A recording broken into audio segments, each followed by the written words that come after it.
But the Office of the Accountant General of the Federation has established a dedicated unit to oversee the direct disbursement of funds to Nigeria's 774 local government areas. This move aligns with the planned implementation of financial autonomy for the third tier of government, set to commence this month. The Federation Account Allocation Committee is scheduled to hold its first meeting of this year this Wednesday, during which operational details for direct fund allocations to LGAs are expected to be a key agenda item as per the nation. The Internal Ministry Committee established to enforce the Supreme Court judgment on direct revenue allocation to councils has reportedly made significant progress. Now, for more on the move to directly disburse allocation to the local councils, former chairman of Karo local government area, Nasarawa State, Akala Samuel, joins me from Abuja studio. Good to have you join us. Yeah, it's my pleasure. So let me get your thought on this. Direct disbursement will begin anytime soon, and the committee said it is at work, the structures are already in place, and there is nothing to worry about. What do you make of it? Well, this issue has been on the front burner since the judgment of the Supreme Court, and Nigerians have been highly expectant of the implementation of the Supreme Court judgment. So hearing that there is a team that has been set up by the federal government to ensure that funds are distributed directly to 774 local government, though it's late, but for me it's a cheering news, because I hold an opinion that you do not need to negotiate the implementation of a court judgment, no less a court than the Supreme Court.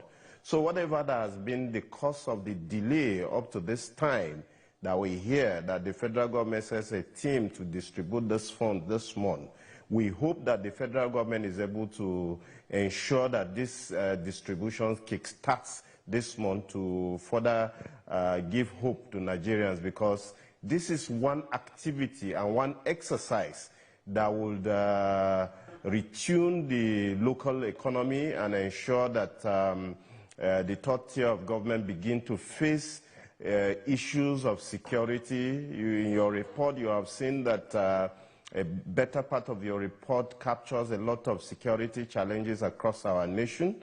And I believe, as a former local government chairman, there are homegrown mechanisms that local government areas can develop at their domain to tackle insecurity at community level. So until the local government is empowered, they will not be able to carry out some of these functions. So I believe that if these funds get to them by the end of this month, we will be able to see that hope coming to life again in our communities. We understand that this interministerial committee is also looking to check the actions of some governors who they say are undermining democratically elected local government chairmen. This was always going to be a problem.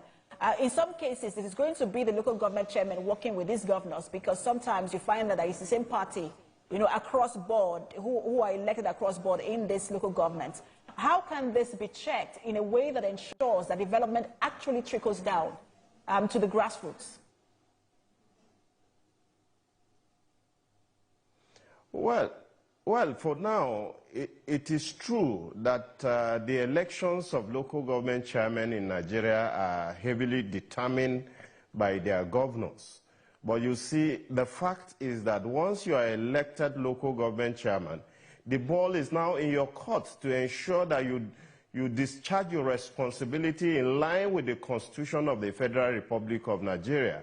So what we yearn for now is for these funds to get to these local government councils. Recall that the judgment is that funds will only get to local government councils with elected officials. So if you have elected officials, this fund gets to you. So when this fund gets to you, you do not need the approval of the governor to be able to apply them.